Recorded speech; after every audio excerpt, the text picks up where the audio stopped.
Good evening, everyone. I am Chris, joined once again with Dale for more Disney reviews. We're up to number 54 today with the very controversial title. The title below is going to say one thing. The DVD case is going to say something else.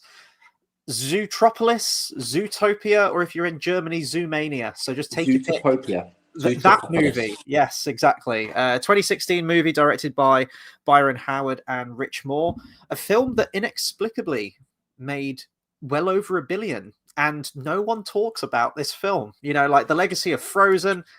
People, you know, obviously still talk about that. We talked about that in our review. That every winter, it's almost going to become like a bit of a Christmas movie now, like a winter movie. Hell, even Moana, maybe like with Moana 2's coming out, but I've already seen that around. You know, it always seems to be in the zeitgeist. I've never seen it. Zootopia. It'll be new to me. I don't hear anyone talk about this film, but it made well over $1 billion. It won the Oscar. I think it was the 89th Academy Awards for Best Animated Feature. So yeah, a lot of accolades. And personally, I think it's a fantastic film. Probably deserving over $1 billion. But yeah, it's just weird that no one talks about this one. Kind of came and went a little bit. I bet they talk about it in like groups of furries. I bet they yes. do. It's the only possible explanation. I mean, this came out in February as well. I did go and see this at the cinema. I think at the time I don't know whether there was nothing on. I just wanted to go and see it. I can't remember if I was doing it for a review for another channel that shall not be named, or if it was getting towards. Well, no, it wouldn't be the Oscars, would it? In February, because would it be? Maybe, yeah. Maybe it was coming up to the Oscars or something, and I was getting it watched for like all the animated features. But I did go and see it at the cinema and thoroughly enjoyed it. Really, really enjoyed it. And then I've watched it a few times since then on DVD. This is probably like the third or fourth time I think I've watched it. So I have watched it relatively recently, so I knew that my opinion wasn't really going to change on it all. I enjoyed it more the first time round. Yeah, you mentioned that. Why do you think that is? Was it just fresh, or? I don't. Yeah, I think so. I mean, it was the characters are fun. The characters are quirky, but I watched it, and because I like the jokes I'd seen, it was kind of like, again. Yeah. And you know, it can be fun. Like for instance, like Shaun of the Dead, I can go back to, and the jokes can be just as funny. But the jokes were funny, but the plot was just kind of like, yeah. You know, it was more average this time around. But the first time, really, really enjoyed it. I was very surprised I hadn't seen it because I was like, you know what? Why didn't I go and see this? But yeah, second time around, I think it's one of those, like I say, because you know, it's sometimes like some movies are better like the second time around, and you think, oh, this is great.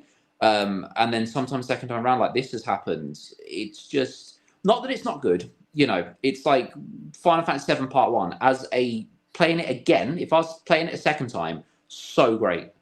Part 2 was probably one of the best games I've ever played. But second time round, I didn't enjoy it as much as the first part second time round, if that makes sense. Yeah. Even though one was the better game. So it's like this, like it is a great movie, but I just think it kind of did all it did for me the first time round.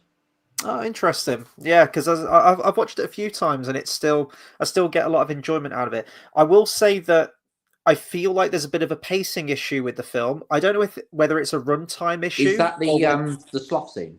Is that where the pacing's a bit off? When that scene came on, I went out, I made a cup of tea, I had to wait for the kettle to boil, I had to wait for the tea to mash. I came back in, and the scene was still going. I had to get out of the room. Now I get that scene. It's almost like it feels like a Family Guy joke, you know, when they just draw the joke out for as long as possible, and then it kind of becomes a little bit cringe and a little bit embarrassing. Well, and you wait for it to be over, but then it keeps going and going and going. That it almost cycles round to being funny again by the end of it. That's what it feels like. So yeah. Well, do you want to know an interesting fact about tea? Actually, now you're on the topic. You know how like some people put milk in first, and that's criminal, and you should never do it.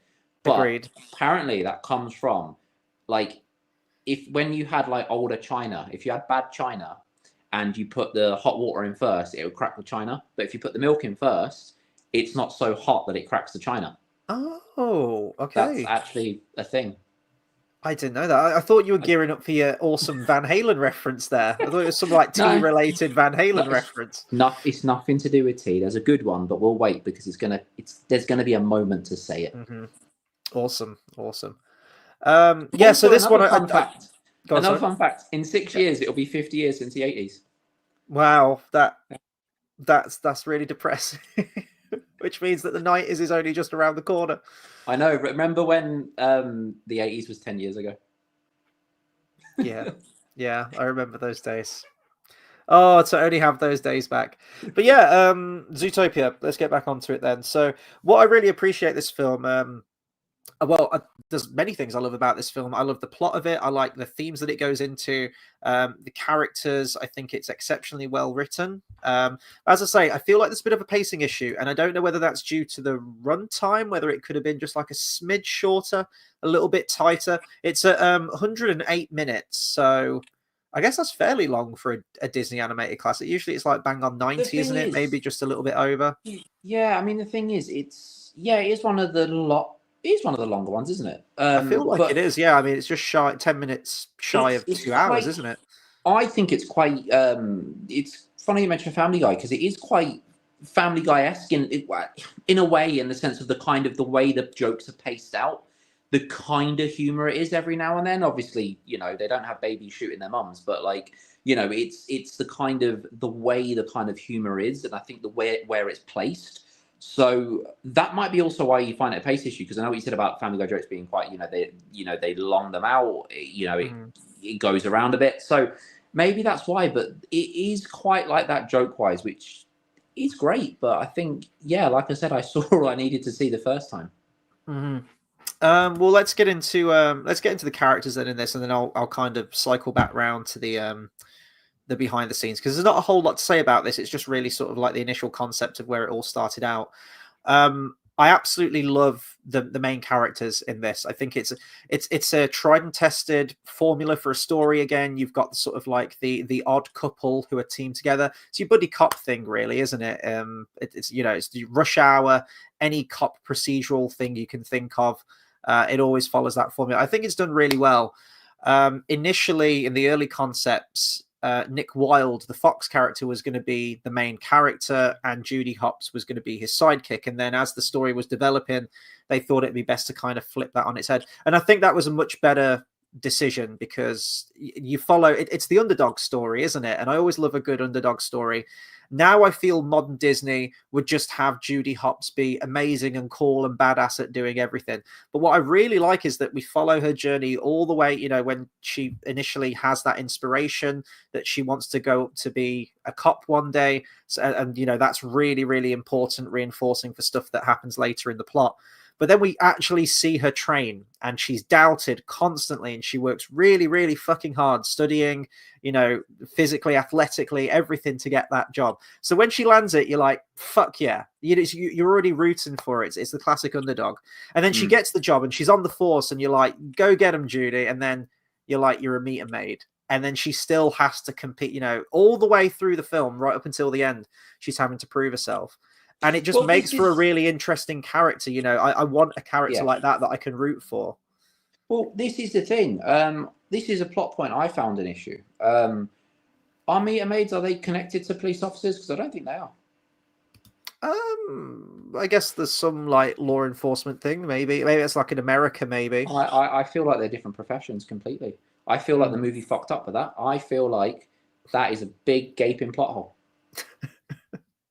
I'm not sure. I'm actually not sure. I'm not sure. It bugged me when I watched it. It bugged me the first time, and it bugged me even more this time. Well, I don't know, because it's there's certain legalities with it. Maybe, as I say, if it's based on America, isn't it? I don't know. Maybe it's different in America than it is over here.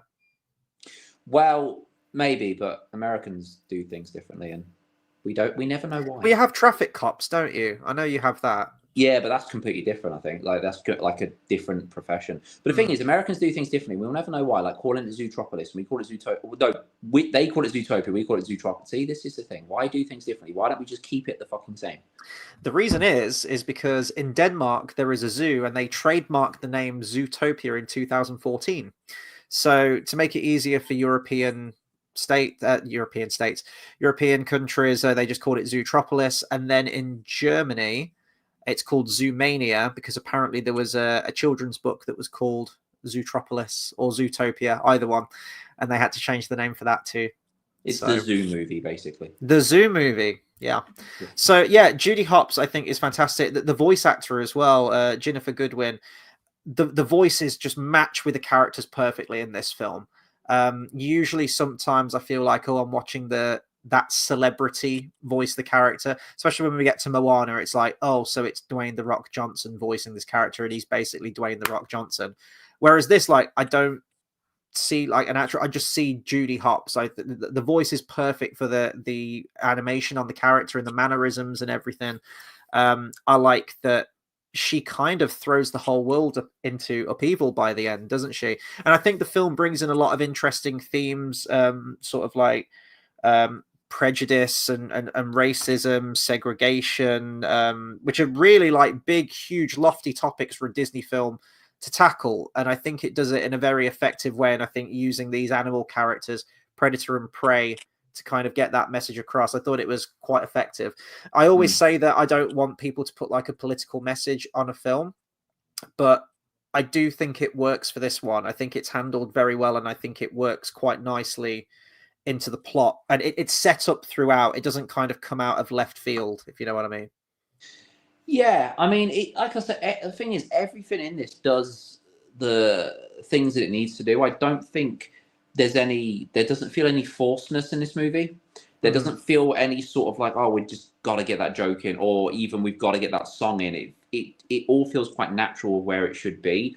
That's one thing that's great about this, because I think we've had a few issues in the past where it feels like they've kind of just, they might go with a celebrity voice because it's like, oh, they're kind of, I mean, I've not watched Moana yet at all, but like, you know, they're kind of, oh, they're big at the moment, so we'll get them in there. And like, this felt kind of like everything was quite natural.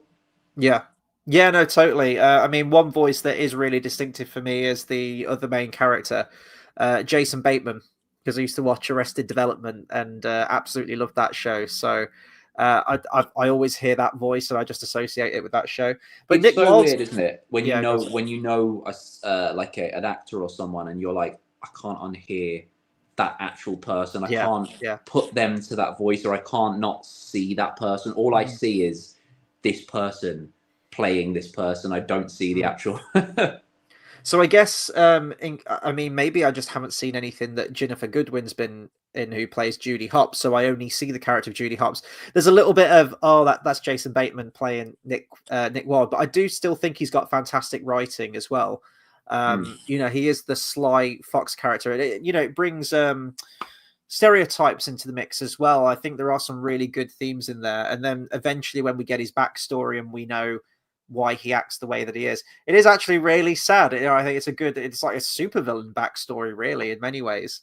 Did you But ever everything, watch? yeah, go on, sorry. I was gonna say, did you ever watch the wolf episode of Looney Tunes? Not the sheep wolf thing, but Can't like remember.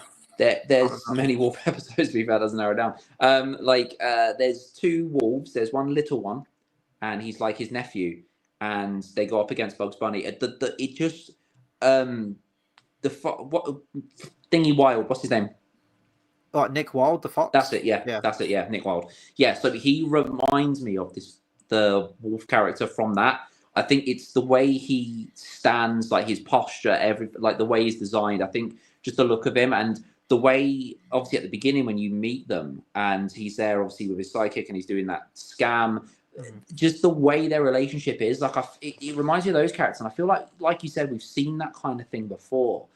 And these sort of two characters that have worked together, and they're kind of like, they're first the bad guys, and then suddenly like they're the ones you end up teaming up with. Yeah, no, it's a perfect sort of like, well, it's the cop and the criminal essentially teaming up together, isn't it? But I think Yeah. that's a really good character moment towards the end, sort of when they hit Tundra Town, and I think that's when you get that backstory with Nick. And then they get to the press conference at the end when they think they've nabbed the bad guy when the mayor's been arrested. And she hands him the application form. And then that's when the whole hullabaloo kicks off and her words get misconstrued by the media, and she basically condemns all the predators in Zootopia. And then he hands the application form back, and he'd filled it all in. And he was down to do it. I think that's a really hard hitting moment there, because the film really does take like a much darker twist, especially when those like more adult themes come into it, like right at that point.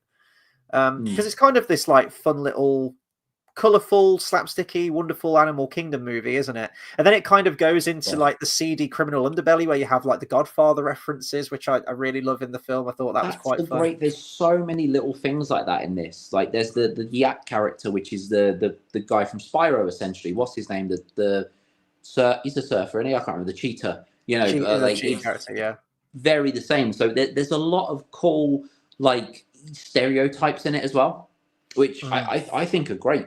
And I think, again, that adds to the comedy of like, this is cool. Like, it's even the stereotypical sloths that you get saying, like, okay. Like, there's a lot of that in this movie, which I think works really, really well. Even down to the little things of, like, Judy Hopps having the little carrot pen. Just these little tropes and things that you're like, okay, that's good. Like, there's a lot of that in this movie. The carrot pen, that whole bit there with, like, the recording and incriminating, because that's basically how it ends, isn't it? With, what is her name? Bellwether, the sheep, the villain of the film. They record her basically confessing to everything that she's done. I'm like, this is literally just the end of Monsters Inc. You know, when they record Waterloo saying like, I would kidnap 1,000 children before I let this company die, and then they record him and loop it. You know, I'm like, you're just doing the same thing. If you said that as a person, you get put in prison. Yeah. Just saying. You know, it works out very different for humans. Yeah. I think I was going to give a negative to this film a little bit. It might be the villain. It's kind of another switcheroo towards the very end. That being said, though, if I'm going to compare this to Frozen, the switcheroo in Frozen where Hans is revealed to be the bad guy all along, that doesn't work at all for me, because probably down to the production, as we mentioned in our Frozen review, Elsa was all set to be the villain. They had all the groundwork laid out for that, and it was kind of an 11th hour decision to change it and retcon it so that Hans is the bad guy. So when you watch that film, there is no setup for his twist at the very end. It doesn't make sense with how his plans and his motives align throughout the rest of the film. This one, when you watch it, and obviously I was watching it, this was like the third or fourth time I was watching it, so I already knew who the villain was. All the setups are there, so it feels part of the movie. It doesn't come completely out of left field. Might be a bit of a twist, you know, for people that don't expect it, I suppose, but all the groundwork is there. I just don't think she's a very interesting villain. I like my Disney villains that are just, I think we were having this conversation earlier today, where they're just evil.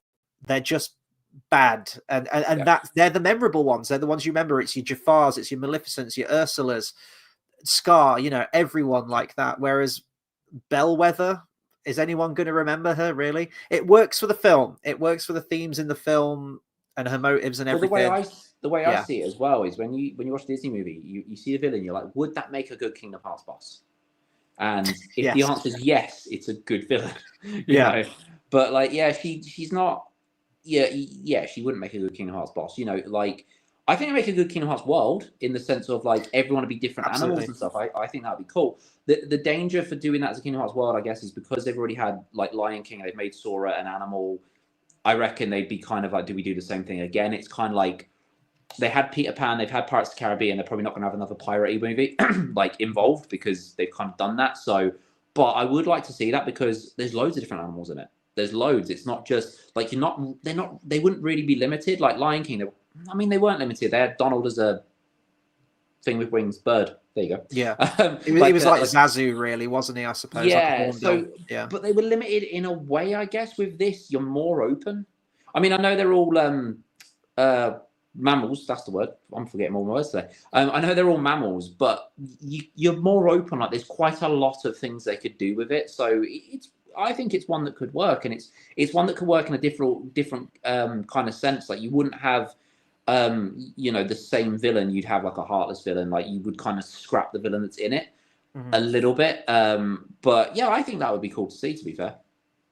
Yeah, I think Zootopia would be a fantastic world for a new Kingdom Hearts game. Even just looking at the background for this, I don't even know if would you have to even change the characters, because I guess they'd have to be to scale, wouldn't they? And Judy Hopps would be really, really tiny compared to Sora, I guess. So maybe you would have to make them animals, but not really, because you get a lot of that in this movie anyway, don't you? And I think a lot of it, Sora would be an animal that's kind of in between for everyone, and some would look bigger, some would look smaller. So I think it could work. I think that would be an interesting thing as well, to see that, to have an animal that's in between them and have like the larger animals and the smaller animals. I think it looks, because the thing that this movie does as well, the comparison, the size comparison goes really, really well with the characters, because Mhm. at first you might be thinking, like, you see the large characters, how are they going to do this, but they always scale them very, very well. And where they position the characters in the scenery as well, I think that works, and I think that'd be an interesting thing to see. You could do something fun with it where even if you didn't change all of them, Goofy stays the same because he's a dog, so he's a mammal. Sora stays the same because he's a mammal. And he could be like, where I come from, like animals and humans live together. And they'll be like, what's a human? But Donald is the only one who has to change because he's a bird and it's just mammals in Zootopia. That could be fun. I think they should just they should have fish out of water should just be in it, just as a random cameo that no one wants because Chicken Little was shit. Yeah. Oh God. Yeah. And this is a much better film than Chicken Little. Just a big shocker the out there for animation as everyone. well, because like the fur on the characters, I think the animation looks brilliant. Like they've definitely stepped up from 2002. Chicken Little 2002. Is it 2002? Well, you have a similarity with this and the previous one, for example. Even like maybe comparing to Wreck-It Ralph, how you just have a big expanse of characters, this sandbox where you've got loads of different sprites walking around. I guess Big Hero 6 last week, where you have San Francisco, and they did say how many people they had inhabiting that world. This is incredible. Like, my favorite moment from this film is the bit where we first go to Zootopia and you have the Shakira song, Try Everything, which I love that song. It's really, really catchy. It's definitely one of my favorite sort of like more modern Disney songs I really like. And we're seeing this world alongside Judy Hopps, and I always like when a screenplay can do that, where you're seeing this world through the eyes of the character. You're discovering and learning about this world as the main character is. As much as I agree, because that immerses you a lot in the movie or whatever, it is used a lot though, isn't it? Like, it's a very, very used method, because like you get it with a lot of things where it'll be someone. Works, it's kind of like the audience envoy. If you don't know what this world's about and someone's never been there, you're learning the ropes, you're learning the rules of this world through the character. It's quite effective. No, it is. It's just, again, one of those kind of things in this movie where everything is very sort of where it needs to be. Mm-hmm. But I think it's really creative. You see all the different landscapes they go through. I think the train does go through Tundra Town. It does go through that Arctic kingdom, and we can see it goes past a desert at one point. And then when we actually get to the main city, the main hub, and she gets off the train, and there's just thousands of characters populating the screen at one time. It's another example of this would be very, very tricky to pull off with 2D animation, I think. And for what this film's trying to go for, I think that CGI is definitely the right way to go for something that's as expansive as this. Even when we look back to the Disney Renaissance and you have things like Hunchback of Notre Dame, for example, where you have big crowd shots, that was with the use of CGI as well. It was a blend of those two. So but yeah, I love how she's sort of like walking between giraffes, and you've got the huge scale of like hippos and stuff, and they're all getting ready for work and they're all in business suits. And then there's like a little tube where like little gerbils or little hamsters are going down, and all of these different animals, like big or small, are all inhabiting this world. I thought that was quite creative and fun how they did that. Yeah, they definitely, I think they got the scenery right, because the thing is as well, it's very, well, not very easy, but like it's very easy to like have a world in a game or a book or a movie or anything, and the world isn't explored. The world is very empty. It's like, aside from where we are, what's going on, it's very easy to do that. And I think that's it's great that they made it so immersive, and it seems like there is a world around them. Yeah, and a world beyond what we see as well. Brian Emery says, this is a really funny movie. I can't wait to see Zootopia 2. As much as we've talked about sequels before and how sometimes we think maybe they're not needed, it does feel like there is more of Zootopia to explore. There's other environments or the landscapes that we haven't seen yet that we could perhaps explore. So in terms of the creativity for this IP, this title, I guess there is more places that we can go. I just want the story to be good, and the characters to just be as well written as they were in the first one.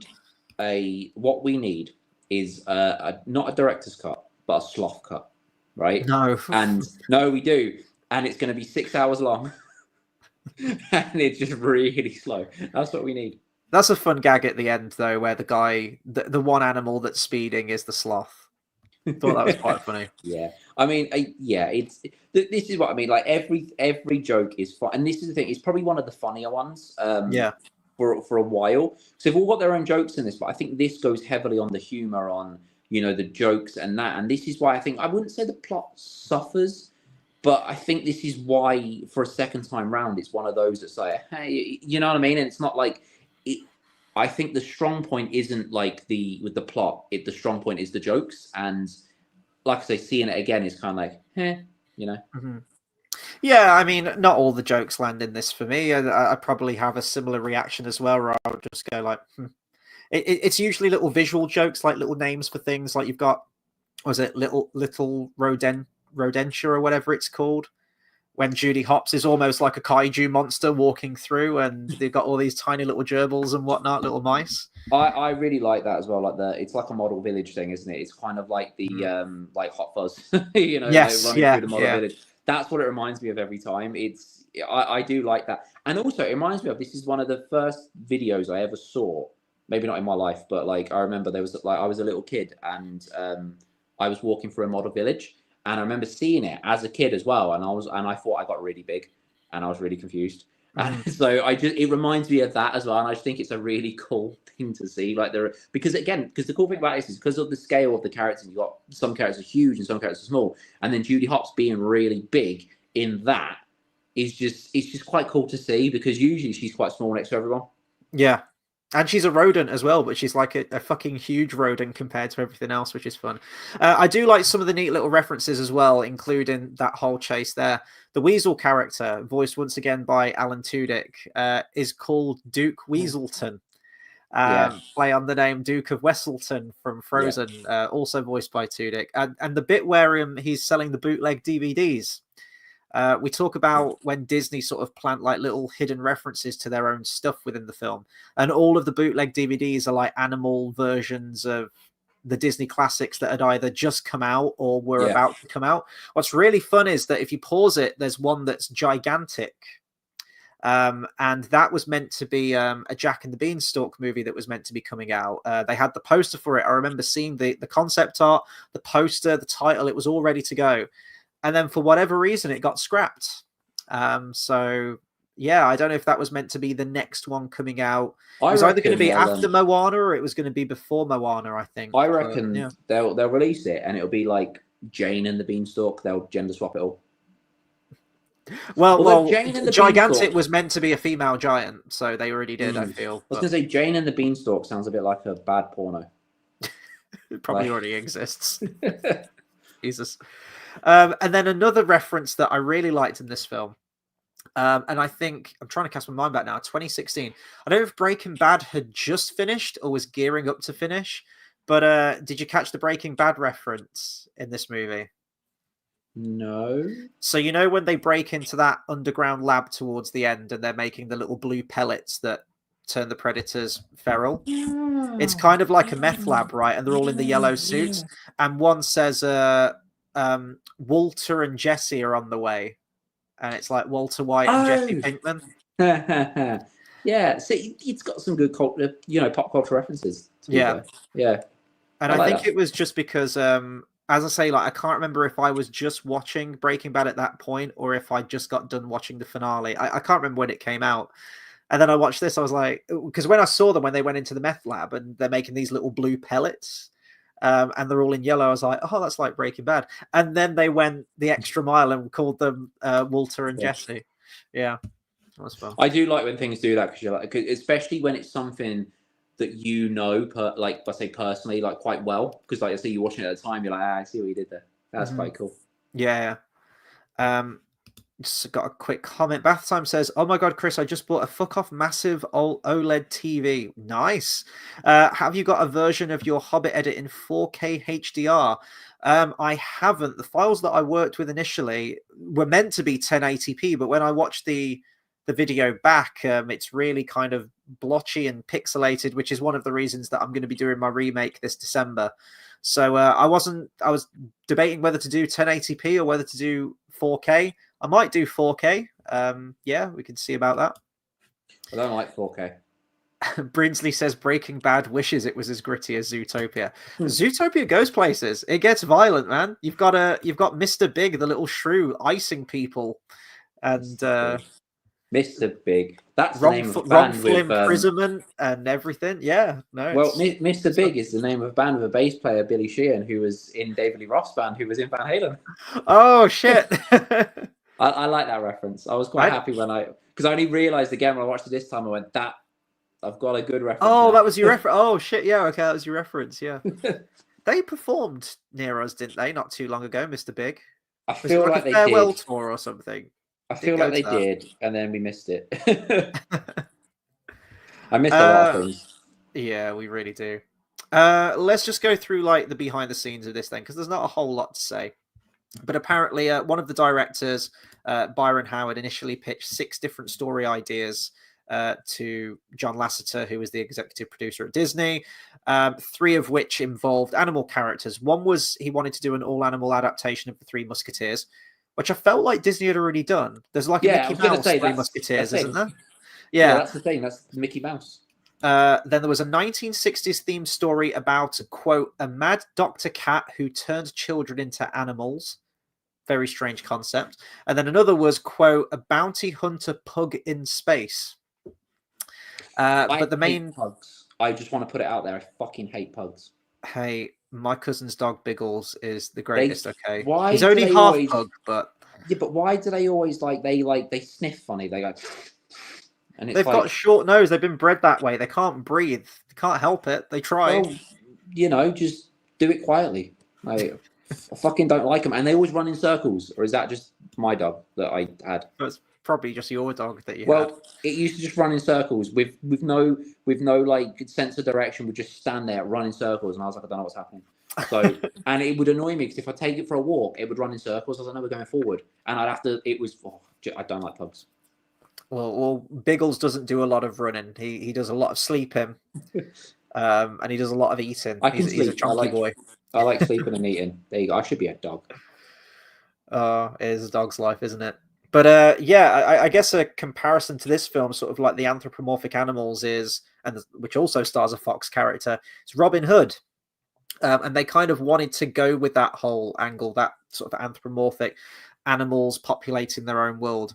But they mentioned before, whenever they had animals in a Disney film, it was always they were in the human world. They were always in a world that they knew. So they said, well, why don't we have a world that is made by animals for animals and have them populate that? So that became the idea, really, and that was the niche that they were going with. Well, do you know what? I have a question. Considering it's a world made by animals, so you're telling me the animals made the buildings, yeah? I could suspend my disbelief that you could get some animals working on all these things and build them all. I believe this world more than I believe the world of Cars. With what thumbs? You get chimpanzees? Yeah. But they don't have posable thumbs, do they? Or do they? No, only humans have them, I think. Don't see, we? There you go. What unique to us? There you go. Yeah, shit. You got a point about that. That was kind of our biggest evolution, wasn't it? To like grip things with. Well, there you go. Cars we won't talk about because it was terrible.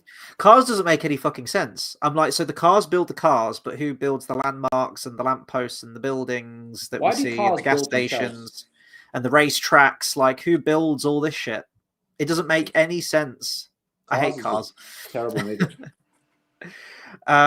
So they initially ran with the whole. It was going to be called Savage Seas, apparently, and the main character was going to be called Jack Savage, and he was going to be sort of like a James Bond kind of character, and they were really enamored with this international spy angle, this espionage kind of film with a bit of a 60s setting to it. This eventually changed and became sort of like a police procedural thing. They eventually dropped the whole 1960s setting.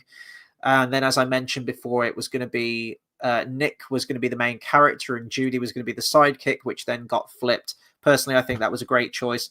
Apparently, during the development stage, it meant they got rid of 2 characters that were going to be called the Gerbil Jerks, who were described as, quote, trust fund gerbils that had nothing better to do than harass Nick. They should have called them the Jerky Gerbils, not Gerbil. The jerky gerbils. So yeah, it's interesting to see how that kind of developed. I think like the espionage angle, if they had gone with that, that's quite close to Bolt a little bit, the animal in the kind of spy world, and Yeah, maybe a bit too close to that, I perhaps. mean, Also, what yeah, was that? Was it Cats and Dogs that was like dogs and cats were that secret agents? that's the one.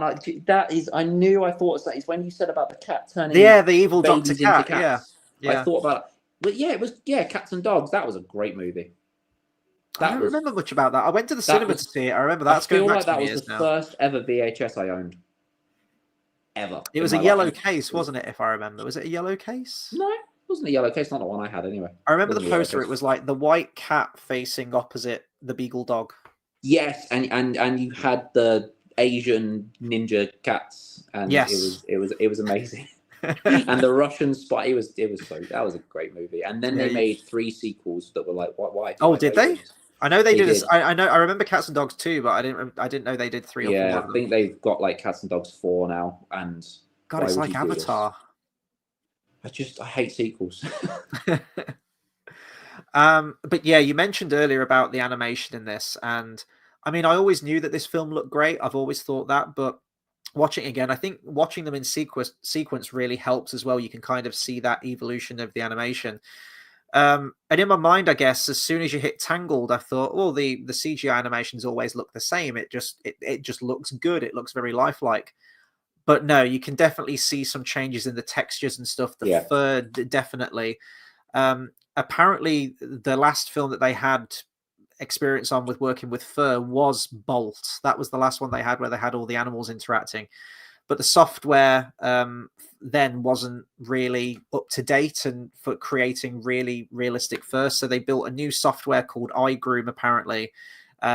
They went to various zoos to look at how animals move and everything like that. They even went to some museums, I think, where they had animal fur and checked under a microscope how it looked and how it reacted to different kinds of lighting. They used an updated version of the lighting system that they used for Big Hero 6, which was called Hyperion, I think it was, which allowed for more realistic lighting. And then it just goes on to list all the different strands of hair on all the characters and how many characters they had. Suffice to say, without going into all facts and figures for that, it looks fucking great, and it does look really, really lifelike on all the animals. The cute and cuddly animals do look plushy, and like how it reacts to the light and everything does look very lifelike. Still very cartoony. It doesn't break the mold from that, but just the textures are absolutely incredible watching on this. And I was just watching on DVD, so I'm sure this looks even better when you're watching it on Blu-ray or 4K or something. Yeah, I mean, the animation, I can say without a doubt, is flawless. Essentially, it's one of those. It's probably one of the better looking movies I've seen in a long time as well. Yeah. And the thing is, it's like, you can say that when you get movies today with big budgets that are live action movies, whatever, and they've got all the CGI, and you look at it, they've got a huge budget. You're like, okay, I can see you put a lot of work into this. You can see it looks great, but this is a movie from what, 2016. 2016. So yeah, almost 10 years old. The whole thing's animation with how good it looks as well. It's just it's great. Mm-hmm. I was just going to check when that gigantic film was meant to be coming out. Was a planned computer animated musical 2017. film. I don't know. Oh yeah, so this was going to follow it up, wasn't it? I got it right. What do I win? Yeah. I feel like I should win. Oh, it was initially scheduled to be the 59th animated Disney classic. Oh, following the release of Frozen 2, sorry. When was Frozen 2 supposed to come out? Oh this gigantic was meant to come out 2019, but it was cancelled in 2017. Yeah, they had the logo for it and everything. Why did it get cancelled? I've always wanted to know that. Well, I don't know. Why Maybe was they it meant wanted to come out after Frozen 2? I know they plan shit in Frozen 2's advance, already don't out, they, when isn't they it? make these films? Shit, I'm thinking What? Frozen 3. I don't know where my brain's at. Yeah. That's the thing. Let's talk music real quick for this one. I mean, there's kind of like one main song in the Do you film. know what? I think Music is it's again one of the, like, it fits. It does fit. I will not say it doesn't fit, but it's one of those again that's kind of, it doesn't stand out. It's just kind of pop music that's there, and you're like, okay, cool.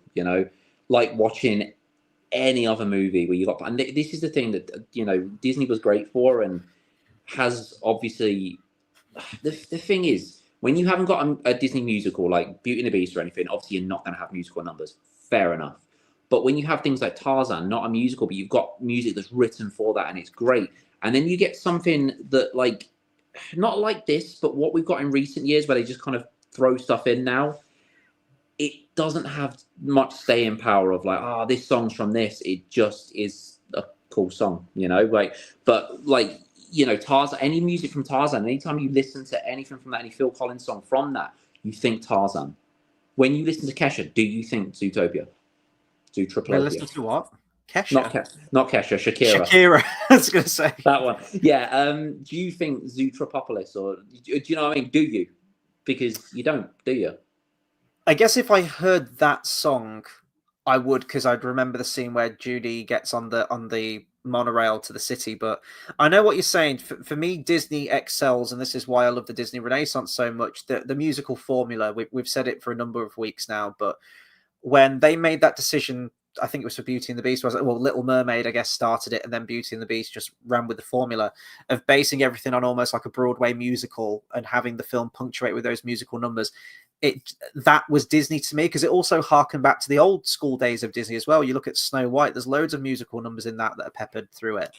Whereas now they seem to have broken away for that. For the most part, you know, occasionally you'll get a Frozen, or you'll get a Moana, or what was the other one? Encanto, that had a bunch of songs in there. So they still do it occasionally. I actually can't remember if Wish has a whole bunch of songs in that.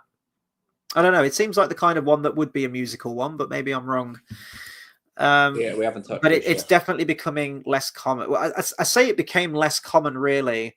I always say that Tarzan was the one that killed the Disney Renaissance because of the music. But yeah, after that, when you had like Fantasia 2000 and what was it? It was like Atlantis, wasn't it? Lilo and Stitch, Treasure Planet. The music really took a back seat. And I feel like that maybe killed the flow of it a little bit. But I don't know if this movie really needed a soundtrack. In all honesty, I think that would have detracted from the movie. I think just how the film plays out, it's fine, it's great. Oh yeah, exactly. It fits where it needs to. It's just none of the music. We've had this for a while in a few Disney movies. Like, none of the music is that standout kind of like you won't listen to the song, you get reminded of the movie. Yeah. I think Frozen's probably the exception to that, isn't it? Brinsley's mentioning Encanto as well. I have only seen that once, and I was fairly lukewarm on that, so I am interested in watching that again, seeing if I have a different opinion on it. Isn't that the Bruno one? Yes. Yeah. Bath Time says, who did the Dark Cauldron, Chris? If you mean Black Cauldron, what do you mean who did it? Like the director or the music? Bath Time says, I've never seen it, but it seems really dark based off the poster. Oh, dude, yeah, if you haven't seen Black Cauldron, fucking watch it. It's dark as shit. It's really, really creepy and cool. Good kind of like swords and sorcery film. Yeah, really good stuff. Yeah, it was Disney. It almost tanked the company because everyone complained of how dark it was. They had to delete scenes out of the film because it was considered too violent and too scary. So yeah, it's not. Yeah, God, sorry. No, continue with that. It was a different thing. Well, I was going to say, I think we mentioned in the review, like, it could have been something truly special if they'd have stuck to the original vision, maybe. But it does meander a little bit, but I still really love it. It's a very nostalgic film to me. Great fucking villain with John Hurt. And Bath Time says, I know it's an old Welsh myth or something. It's a series of books, isn't it? The Chronicles of Prydain, based on Welsh mythology. The languages I hate the most, it's Welsh, because no one understands it, because it's written in a way. It's kind of like Irish, isn't it? Irish names. You're like, no, that doesn't spell this word. Like, yeah, there's letters in there that are just there. Like Neve. How in the world does that say Neve? You know, there are Welsh towns that you're like, it'll say yeah. And they're like, no, that says London. It's like, it doesn't fucking say London, does it? Like, you know it doesn't, I know it doesn't, why are you fucking with us? And then there's the dickhead. There's a few L's in there. There's a few L's and Y's and and then there's that guy that wrote the Welsh language just sitting there going, that's fun. He's literally just having a whale of a time because he knows no one can fucking pronounce a thing. And now in Wales, they have all their signs in Welsh and English, but not a single fucking Welsh person can speak Welsh. I know Araf. When I went to my mine exploration thing in near Snowden, I think it was. Just Araf means slow. I know that for driving because it was a bit of a horrendous drive there. Interesting. Is it spelled Araf? Araf. Yeah, Araf. Yeah. Oh, they got it right. So that makes sense. I was going to say that's new. It was really weird though. You're driving, you're on the border, you hit where suddenly all the signs are in Welsh. It's great, but no one understands them. It's weird. But they do put an English translation as well. That's fine. I know, but what's the point? Like, why would you do that? It's like them going, "We've got our own language. We don't know what it means, but look, it's there." It's like, good for you. It's just the weirdest thing ever. Bath Time says it's Dale from the countryside because I went there recently and they had the similar views on Wales. I am not from the countryside, but I just hate people. So the Welsh are people, and I don't like. Brinsley says some of my clients through work are Welsh, and I can never pronounce their addresses. Yeah, it's just don't even try. Yeah, I think it's one of those where they have it written, and you look at it, and then you just go, "Yeah, you're gonna have to read that out, mate." Who are we kidding? I think Welsh was actually one of the languages that Tolkien based Elvish on. I think it's a mix between Finnish and Welsh, I think. And when you see the words how they spell, it does. Yeah. Because the language is quite Elfish. Like it does make. Do you know what I mean? It is quite. It's got that mystical kind of thing about it because it's got all the L's and the weird. Like so, yeah, it works. Like I can really see that, but no human should speak that language. No. It's like it sounds also like the weird language that you'd find in an old textbook that you'd say it and all the demons would come around, like like the Necronomicon or something. Yeah, and like then humans have to then that should be a plot in a movie. They should speak some Welsh and then all the demons rise up and then one person who's like Italian remembers Latin and that's the old human language that gets rid of them. And there should be it should be called language battles. The only bit of Welsh that I know that isn't a RAF is the Welsh word for microwave, which is incredible and much better than the word microwave. It's Do you want to know what it is? It almost sorry. No, I thought you meant incredible means micro. I was like, what? No, it's almost a word that describes the sound it makes when food is ready. It's poppity ping, poppity ping, poppity ping. Isn't that great? That's brilliant. That's fucking amazing. That's my favorite fact of today. There you go. I've converted you on the Welsh language now. Or as Nigella Lawson calls it, microwave. Microwave. Because she's extra like that. Because she's retarded. Hey, don't you be talking about my woman like that. Love me some Nigella Lawson. She could whip me up whatever she wants in the kitchen. Isn't Nigella a type of paste? I don't know. Am I thinking of Nutella? Yes, you are. It's very similar. Yeah, Bath Time says Tolkien loved Welsh and Finnish. Imagine him listening to this. Oh yeah, he would have clicked off this long ago. Do you know what? It's I still I still rate the guy for making his own language. Mm-hmm. No, who's got the time to do that? But then again, I guess when you're shooting people in trenches, you're just like, what else can I do? So, yeah, there's not much really going on, is there? Really? Yeah, you kind of like I've got my steel hat on. The bullets are flying. Let me just get on my notebook. Yeah. Oh man, what a fucking hero! When I just hear those stories, it's like that's a legend within itself. Love that. This is true. Let's see. Hey, Bath Time. Just going back to Black Cauldron. Bath Time says, "Did you review it?" We did. That was number 25. So after we're done here, if you scroll back up through the playlist and find it, but I think we're going to be like spoiling the hell out of that movie. So just watch Black Cauldron and then watch our review on it. Give it a whirl if you like your fantasy stuff, which I know you do. I don't think you'll be disappointed. Very different from a Disney film. In the lead up. You did. I think that's been the one that you've watched the most, isn't it? I think in the lead up. I watched it. I think once a day in the 4 days before. Yeah, it was great. Just to be extra prepared for it. Yeah, it was a great movie.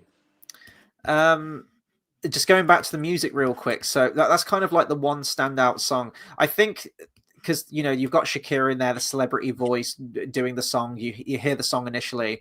You have that kind of running joke throughout the film about the app, like the Shakira app, the Gazelle app, and then she does actually have like a role in the film when things go sideways and you have that huge amount of like prejudice and, you know, racism, really, segregation, whatever you want to call it, in Zootropolis. It's kind of what we see now, where we see celebrities trying to be like, you know, do all these activist thing. It's like, just fucking stop. But Gazelle's sort of like leading a what's the word? Not a Revolution? rebellion. Not a revolution. But you disagree with something. What do you do? Rebel. No, just Revolt. the protest. Jesus Christ, I'm getting old. So they integrate the Shakira character throughout that, and then of course the film ends with the big musical number again with the staging and whatnot. So I think that makes the song memorable because they pepper not only the song throughout the film but also the character who sings it as well. But then on top of that, you just have the score as well. Michael Giacchino. This was his first Walt Disney Animated Studio film that he worked on. He did a bunch of scores to the Pixar films, but this was his first Disney one. I think it's a good score. There's not really... I couldn't hum you a track from Zootopia outside of the Try Everything song. But I think the soundtrack is fun. It's quirky. It kind of works with the film. It does its job. Yeah. Perfectly serviceable score. Favorite moment and favorite character. Let's do that because we can't do favorite song, can we? Two of my favorite moments, though, I think it's with the what's the character called? The crime boss, the Italian Mr. Big. Yeah, there you go. You Mr. should Big. know this because you did your Van Halen reference. I'm terrible with names. Remember, every single time we've done these, it's even the main character. I'm like, what's his name again? But yeah, so like that because it's just I love like mafia crime bosses. I love that whole aesthetic and stuff. I just think it's great. But then also with the yak and like it's like, hey dude, like I just that was fun where you have the naturists, the naked animals. That was funny.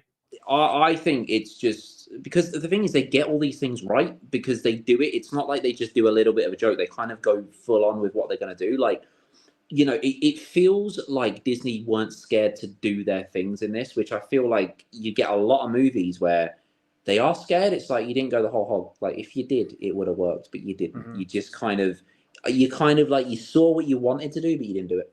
Whereas in this, I think they do everything justice of what they were going to do. Mm-hmm. But in terms of favorite character, I'd say what would make Judy Hopps better is if at the end she just what's the sheep's name again? Bellwether. That's it, Bellwether. I was going to say Merryweather. Who's Merryweather? Who's Merryweather? Sleeping Beauty. She's one of the good fairies. That's it, exactly. See, very similar names. That is not my fault. That is Disney's fault. But anyway, I think it would have been cooler if at the end she literally just like had like this brawl with her and she like ripped her limbs off. That would have been cool. Wow.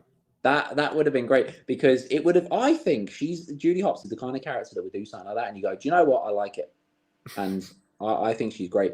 But no, it's weird. It sounds cliche to say she's my favorite, but I really like her. I really like the design of her, but and I really because the thing is the design of her is she's like a rabbit, like there's not much else to it, but the simplistic design is that she is this like her parents are what carrot harvesters, whatever you call them, and it's she comes from that just what you'd expect a rabbit to be kind of world, and then she's like, but I don't want to be that, and that's what I like about her, and I think she's great, and I think she has a great character arc with the whole where it's like she gets that it's the front page poster thing, whatever, and it's like and she's like, but I'm not a hero.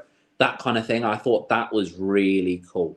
She has great development, and she's always, that nice character that you want her to be. She's never, you never dislike her. Yeah, no, 100%. I don't really know how to follow that, really. Judy Hopps is also my favorite character as well. I think she's exceptionally well written. I love the voice actress, the design of the character. Everything is just on point. As I mentioned sort of at the beginning when we talked about the character, I like that she is vulnerable. She does have to strive and work hard for things. And it just makes for an interesting protagonist. It gives you a character to root for. And I think we're kind of lacking that now with a lot of protagonists, certainly by Disney. So it's nice to see someone go from, homegrown, humble beginnings and have these lofty dreams and follow her dreams and work fucking hard for them and train hard at, the naysayers. It's nice to root for a character like that, I think. And all through the movie, she's constantly, even from when she's on the Force, you think, oh, she's made the dream, she's done it.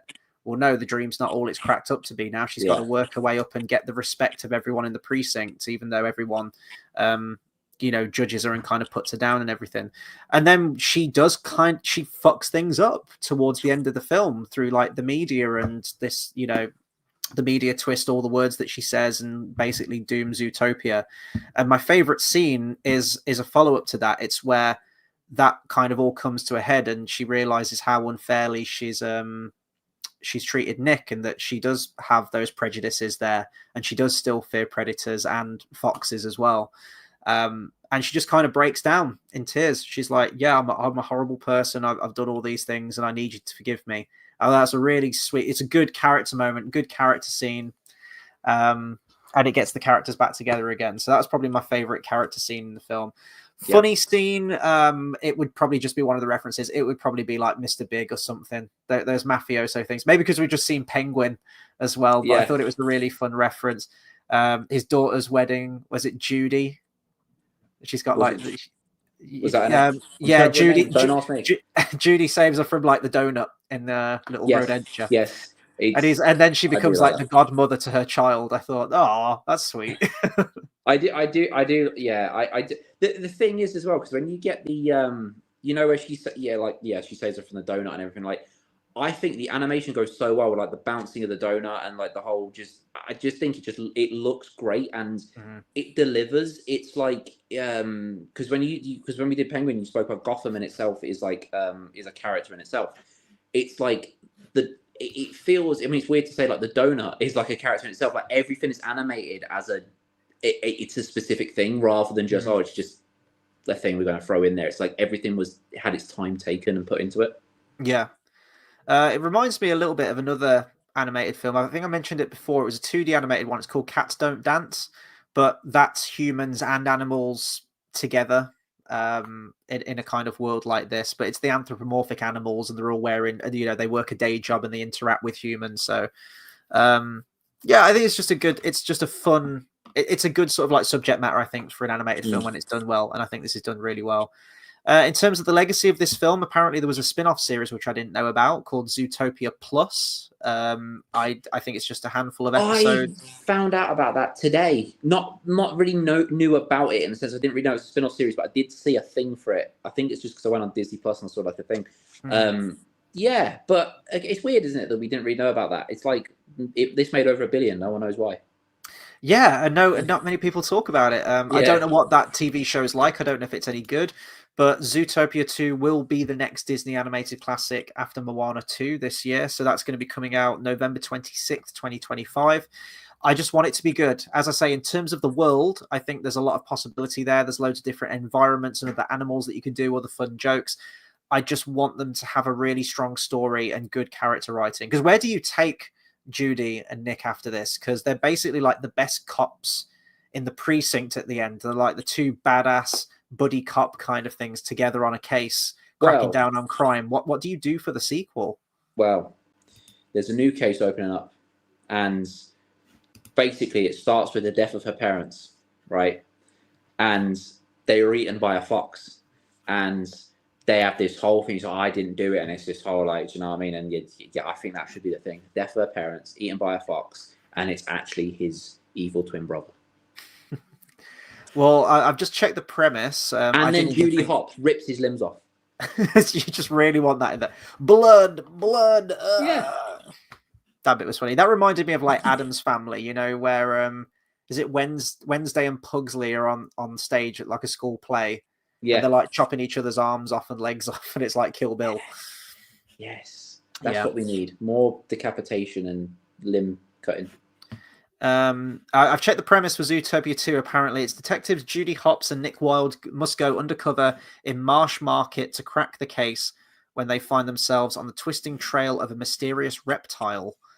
And I'm assuming that's going to be the villain. So Ki-Hu Kwan, I think that's his name, Short Round from Temple of Doom. He's playing Gary, who's a snake. Apparently, that's all that we've got. Shakira's back, so she'll probably have a new song in the film. That's the information we've got. That's an odd name for a snake. It is a little bit, isn't it? It's like calling your baby Dave. You're like, he's one. Wait till he's like 40, then you can call him Dave. It's being written by someone different. Oh, is it Joe? Oh no, it's the same people, I think. Yes, it's being written by one of the directors, so fingers crossed it's in good hands. You know, hopefully they keep the same level of quality. I don't like. Well, I You don't say like in a that, couple. Go on, sorry. but Joker 2 was by the same director. That's a great fucking point. That is a great point. Possible contender for worst film of the year, maybe. Possibly, yes. Yes, I mean, I definitely. haven't seen every film from this year. There's probably It other films made me worse, sad to watch it. Yeah, like I think that was the intention. Yeah, but no. I was like, I won't get that time back again. Yeah, like, don't do this to me. And that was just not like that was just a bad movie. There's no excuse for a bad movie. Yeah, if you're pissed off and you want to make shit, you can make bad things good.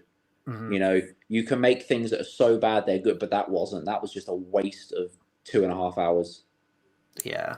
Think of the amount of sandwiches I could have made and eaten. Like, I could have been a very happy man. I could have had a lot of sandwiches, but no. We could have watched Black Cauldron like twice in that time. Exactly. And it would have been such a better experience, but no. I know we've kind of talked about the sequel talk and everything. I am really interested in seeing Zootopia 2. I am looking forward to it because I like these characters, I like this world. But we're going to have this in a couple of weeks. We talk about sort of our disdain for Disney sequels in the canon, the Disney classics canon line. And in a couple of weeks, we're going to have 2 back-to-back. We're going to have Wreck-It Ralph 2 and Frozen 2, which are back-to-back. But then if you look at this, we've had 3 that are back-to-back or will be back-to-back because we've had Moana 2 this year.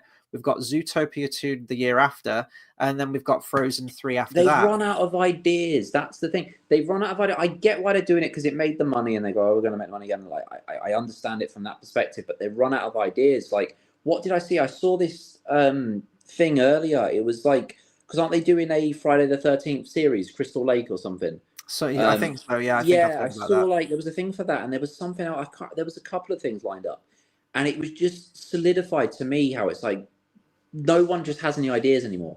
Like, you know, I get it because of the money. I get that to an extent because of the whole like they know what's going to make money, and you know, but at the same time, it's like, but original ideas make money.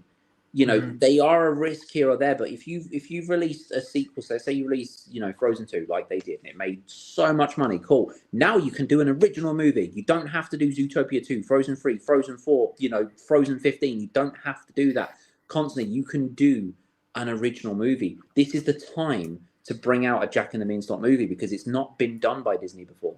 It's a time to have an original Disney movie. Fun and fancy free, a little bit.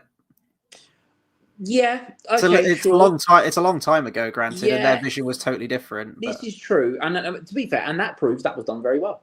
But it wasn't a Jack and Beanstalk movie. Like, it wasn't the whole thing. Yeah, you know? So I know it's something that hasn't been done to that extent, I guess. Yeah, well, I think the issue is, and I know we talked about this as well, that they have done a few original Disney animated features, all of which have lost money. Now, that's down to probably the quality of the film to them trying itself. To be woke. Well, yeah, I know that Strange World is meant to be. I haven't seen Strange World yet, but from what I've seen of it, definitely. I don't know about Wish. I don't know if that just came out at the wrong time. Maybe that's also the same. Maybe they're just really bad films, and that's why no one went to see them. But you can tell that Disney have panicked and gone, right, the last few original ones we've done have all lost money. Right, let's literally have a look at the last 3 Disney animated classics that made a shit ton of money. Right, we've got Frozen. That always makes over $1 billion. Let's get another Frozen. Zootopia randomly made over $1 billion. Let's do that one. And let's see what else. Oh, Moana made, like, was it 600 or 800 or something? I think it was 600 mil. Yeah. Which actually takes us on to our one from next week. I think I've said everything I can on Zootopia. Certainly out of the modern Disney animated classics, I think my favorite 3 would be Tangled is my favorite. I count that as modern. I know it's 15 years old next year, isn't it? My God. But if I'm going from the CGI ones, then Tangled's my favorite. Then, Zootopia, or possibly this one, which is going to be next week. Number 55 is going to be Moana. Now, I'm really excited to, number one, to rewatch this because I love it. It's been a while since I've seen it. It's definitely one of my favorites, as I mentioned. But I'm excited because you haven't seen it. That's is what I one of the mean. big ones. Yeah. Yeah, it's that's why I'm excited for this one, because it's not the first one I didn't see. I can't remember what the first one. I think Fantasia 2000 was the first one list I'd never ever seen. But this is, well, aside from like the 40s Oh, ones, there was like you know, Melody. Yeah, there was Melody Time and yeah. stuff like that, But wasn't there? like Yeah. this is the first that I haven't seen, and I wanted to see, because Fantasia 2000, I never had some big desire to see it, but like this is one I haven't seen and I've wanted to see for a while, and I've heard great things, but I've stopped myself because of this, because I'm like, I wanted to wait till we got this, because I think there was even a time I was like, I'm really in the mood to watch it, and you were like, don't, because you need to be fresh when we go to, and that's the thing, and that's why I'm excited about this, because everyone raves about it. It looks great, and I remember wanting to see it for a while. I actually never got around to it, so it's one that, yeah, I'm really excited to actually see this one for the first time. And you know what, in some ways, as much as I think, you know, I know I'm gonna like it, you know, it sounds great, but in some ways I really hope I don't, just to see the contrast from the first time as well, being like, you know what I mean, I'm kind of, yeah, I'm really interested to see my reaction to it as well. How much about this film do you know before going into it? Like plot, characters, whatnot? Lilo and Stitch with The Rock. Okay. That's all I know. Okay. That's all I know. Legit, I just know it's about Hawaii, and there's this girl who's Moana. That's her name, isn't it? And you know, The Rock's character is a demigod. And there's the ocean and some singing, and yeah, that's all that's all I know.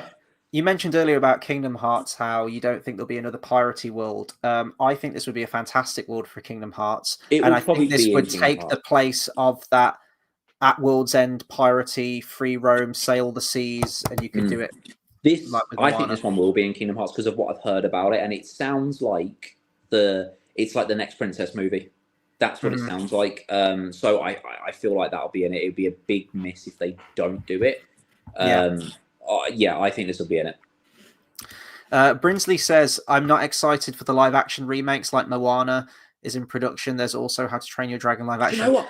The thing that pisses me off as well is because the remakes, and we've said this many times, it's like, but okay, go watch the original then. It's like Stitch. I saw the teaser today. And, it's the sandcastle thing, isn't it? Yeah, and it's like, okay, I mean, Stitch looks cool. The design looks cool, but it's like, the design in the original looked cool. Go see that. Do you know what I mean? Or Thingy's back voicing him, and it's like, well, everything is like, you know, well, go see the original. And it's not. I'm not saying change Stitch's design and make it terrible or anything like that. But what I'm saying is, like, you know, you can make it great, but it's like, we made a great movie 22 years ago. Go watch that. You know, it just all feels very pointless. And Moana, the big thing is as well, isn't what's his name? The Rock's character. What's his name? Maui. That's it. Yeah. Is played by The Rock. Yeah. Like, why? You know, he made damn well sure that he was in the movie. I think the only reason that I bet he had a whale of a time. Good for him. But a film that's less than 10 years old is getting a live action remake. A film that got its sequel this month. Like, and we're getting a live action version for it. It's insane to me. If that doesn't show that Disney doesn't know how to make movies at the moment, I don't know what does, because that's them going, oh, we'll do that because it was good. Disney have been, apparently there was a new trailer for the Snow White abhorrent nightmare fuel remake that's coming out. And people have just like completely torn it to shreds. And Disney haven't posted that teaser trailer onto their own YouTube channel yet. They haven't released it. The first trailer got completely ratioed. I think it got like 1 billion dislikes against like 100,000 upvotes or something like that. It looks awful. Some more screenshots have escaped from the like the trailer. Some people have like shared them. It looks absolutely diabolical. Not to mention that you got the Lilo and Stitch remake, which is going to make a shit ton of money because Stitch is one of their most marketable characters. People love Stitch. They find him cute. They find him mischievous. He's like the kind of gizmo-y kind of character from Gremlins. It's going to make a shit ton of money, and it'll be the same fucking movie. But the one that really boils my piss is what Brinsley said right there, How to Train Your Dragon. I didn't even know this film was getting made until a handful of days ago when pictures started surfacing for this thing. Who asked for this fucking movie? It feels like DreamWorks are just kind of getting on that hype train of like Disney, like, oh shit, these live action remakes are making money. Let's do live action remakes of our own shit. There is no reason that this film needs to exist. And I was having an argument with someone on my Facebook the other day. They posted screenshots from it, or it might have even been the trailer, and then with the caption like, oh my god, this looks amazing, I can't wait to see this. I was like, why are you excited to see this? The dragon looks the fucking same as the animated film. They haven't tried to like live action it up or make it look like a realistic dragon. It's the same fucking animated dragon. If anything, the animated dragon probably looks better than the one in this movie. They've completely just, like race flipped a bunch of characters in there. It doesn't look like it's got any of the heart and the charm. It's literally a cookie cutter shot for shot remake in many respects from all the screen grabs that I've seen. Who asked for this fucking movie? What is wrong with How to Train Your Dragon? It's a fantastic fucking film.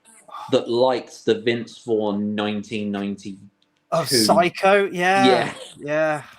God. Yeah, the same people that like that. I've never watched that, to be fair, but why would I? I've seen the it. original one. It's great. Like, why? But why? Brinsley said, yeah, it looks exactly the same, just less soul. That goes for all of these fucking these remakes. I can't stand them. And until people stop going to see them, they'll just keep fucking making them. I did think there was going to be a dip, though. I did think that there was going to be a bit of a pendulum swing, because Lion King made a stupid amount of fucking money. That made like $1.5 billion or something. It's just cheap. I hate people. And then Little Mermaid came out, and I don't even know if that would have made all of its money back. I think it underperformed by what Disney were expecting it to do. And then you've had the Mufasa trailer come out, which comes out this December. And that trailer got completely ratioed. And people seem to just really not want this movie, or like, why is this movie getting made? And then Snow White's also getting the same treatment. So I was thinking, oh, people are waking up. Maybe we'll stop getting these fucking remakes. But Lilo and Stitch will make all of the money. I don't want How to Train Your Dragon to make money, but yeah, it just really annoys me. Yeah, it's remake time. It's the new trend. The trend in sort of like the mid 2000s was the Disney sequels, wasn't it? The straight to video Disney sequels, get them churned out, get them made. This feels like it's the new equivalent of that. Yeah. Brinsley says The Rock is kind of on a terrible streak right now. I can't even remember the last good movie he did. Yeah, that's the thing. The Rock is, I like him as a person. Like I think he's cool, but he is. It's like Jack Black. Remember when he did School of Rock? Like that was a great movie, and now I'm think sick of seeing him. Yeah, well, because the thing is, both of them now are in movies that you just know aren't going to be great, but. At the same time, like, they're both good actors, and I think you like the movies for them sometimes. Like, I mean, Jumanji was good. I quite liked, Jumanji when they did it. I haven't seen the second one. But, like, I think, like, for instance, I'm never going to go see Minecraft. That doesn't even look like a movie. That just looks like a pointless charade of I don't even know what. But people that love Jack Black will watch it because of Jack Black, and they'll probably enjoy it because they like seeing Jack Black, and he puts on a good performance. And I think The Rock's kind of become that kind of actor now, and like they say, they both have. Which, I mean, it's not a bad thing for them, I guess, and I don't think they really mind. But I think they have now attached themselves to movies that if you see them in it, you don't think, oh my god, it's going to be amazing. You don't have that thought process when you see them now in movies. I think they're just really oversaturated, to be honest. I'm just kind of sick of seeing them. It's like Pedro Pascal as well. I see him in everything. Speaking of Pedro Pascal, Jack Black was in Mandalorian season 3. That's how fucking low that series sank. Well, and then Pedro Pascal, have you seen the Mario Kart movie he did? No. It's brilliant. Oh. There's a Mario Kart thing. It's amazing. You need to watch it. It's actually incredible. Like, I honestly, hands down, it's good. It's great. It's amazing. But then, yeah, you mentioned that Minecraft thing as well. It looks like Jack Black isn't even trying. It's like they just like woke him up at like 5 a.m., got him out of bed, and he's like, well, I mean, he's always been overweight, but like this fucking beard, he looks unkempt. He's like, I am Steve, and he's just doing the Jack Black thing. I'm like, I'm so over this now. I'm so bored of it. He knows it's not going to be good. And the thing is, like, the thing I like about Jack Black is because he's always had like the beard. Well, I say he's always had the beard like for a while now, and he's done his kind of like I think goes on the fact that he's like, I know it doesn't look good, and he kind of goes on that, which I think I mean I like him. I'll never watch that movie. I don't like him that much, but I think he's just kind of going with it, isn't he? Hmm. Yeah. But Well, I who asked for a mentioned. Minecraft movie? Who did that?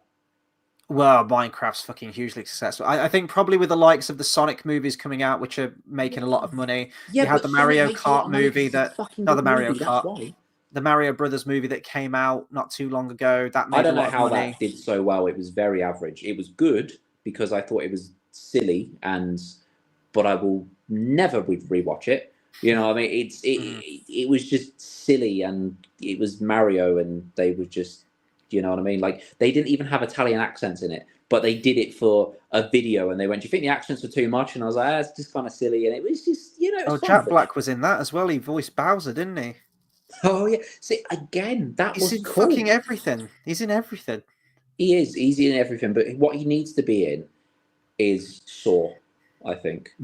I think we need Jack Black in Saw. Let me check. And Saw 11. Is he cast in that? He should be. it would be amazing Let's get him because in a I think trap. he should be in one of the traps. I think that'd be great. Dude, all aboard the fucking hype train for Saw 11. Like, let's fucking go. I'm so ready. I'm not because September next year. Let's do this. Saw 3 ended it. That was it. No, it really didn't. It Yes, it really did. didn't. No, it was though. After that, that was it. That was pointless. After that, Oh, they I can't weren't wait for that. There's no shit. other. 4 was okay. 5, I can't remember. The one with the game thing that we mentioned last week, that was Yeah. cool. Yeah. But 6 is great. 6 is like unironically the second best Saw film in my opinion. did you see Spiral? Was it Spiral? I did. That was Apparently terrible. awful. Apparently awful. Yeah, I've not It seen really that. was. And Jigsaw was bad. And Saw the final chapter I was saw bad. Jigsaw. I saw that. I don't remember anything about it because it might kind of been that good. Saw 10 was pretty good. I enjoyed Saw 10. What do they Bring do on now Saw though? 11. Jonathan, not Jonathan Crane. Fucking, what's his name? The Scarecrow creates a bunch of elaborate traps for Yeah. people. Fucking hell, what's his name again though? John, I was going to say it then. John Kramer. Very similar. That is not my fault. That is the movie's fault. But what does he do now? What I don't get it. What do you mean? What does he do? He He does what he died. always does. Yeah, but he died. Try to take over the world. Yeah, but he died. No, dude. This is set in between Saw 1 and Saw 2, despite the fact that he looks like he's 100 years old. Oh, okay. But I thought it was like he died in 3, and then they just tried to elongate a series that was pointless. He did die. He did die in 3. Yeah, and I thought this was just them milking a series. I was like, what are we doing here? Brinsley, I got you back here, right? The Saw timeline is confusing. This is going to be like some deep lore shit real quick. I love that we're talking about the Saw franchise in a Zootopia review. It's great. We'll round off in a second anyway. Right, so you're correct. I'm going to spoil the shit out of the Saw films right now, by the way, guys. So he died in Saw 3. Saw 4, the beginning actually takes place. So it begins with an autopsy scene, which actually takes place midway through Saw 6. The rest of the film actually takes place concurrently with Saw 3. Hence why Jigsaw is still in the picture. Saw 5 is a sequel to Saw 3 and 4 because 3 and 4 are overlaid happening at the same time. 5 is a sequel to that. We get a bunch of flashbacks in the past, so we get Jigsaw in the movie. 6 also does the same with flashbacks. 7 also does the same with flashbacks. You then get Jigsaw, which technically is a sequel to all of those, but then it flashes back. I thought it was a prequel. Good point. Yeah, so the majority of that film is actually a prequel before Saw 1. Then you have Spiral, which is a completely separate thing, and it's set after everything. Jigsaw isn't even in that movie. And then you have Saw 10, which actually takes place in between Saw 1 and Saw 2, but everyone just looks really, really fucking old now because they are. There you go. That's the Saw timeline for you. Which one was the final chapter, which they really fucked themselves with calling? 7.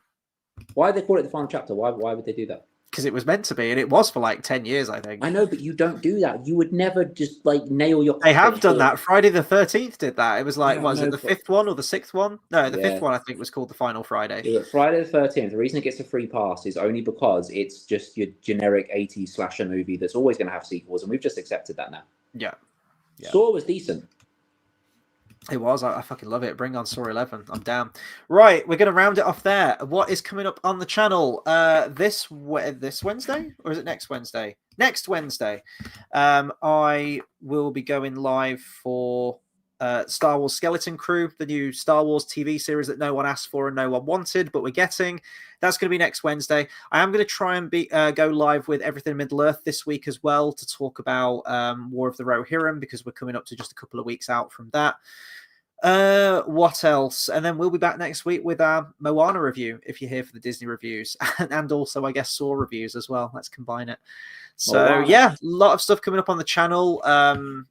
I did a couple of updates in my last video, how in the new year I'm looking to rebrand the channel a little bit. A new channel name, sort of like better quality video and microphones. If any of you can like recommend microphones to me, that'd be great, because I don't know anything about microphones. In the meantime, if you haven't done so already, let me know your thoughts on Zootopia. Is it one of your favorite Disney films of sort of like the modern generation? And are you looking forward to Zootopia 2? And of course, please do consider subscribing to the channel for more movie reviews, discussions, and live streams just like this one. Brinsley says, thank you for your review and bonus Saw breakdown. You are welcome, my friend. I will always break down Saw. There's always a little bonus breakdown, isn't there, recently on these? There is. It's our little epilogue to the... Yeah, it works. Yeah, but big thank you to everyone watching and commenting tonight. Thank you so much. And yeah, we'll catch you on the next one, guys. Take care.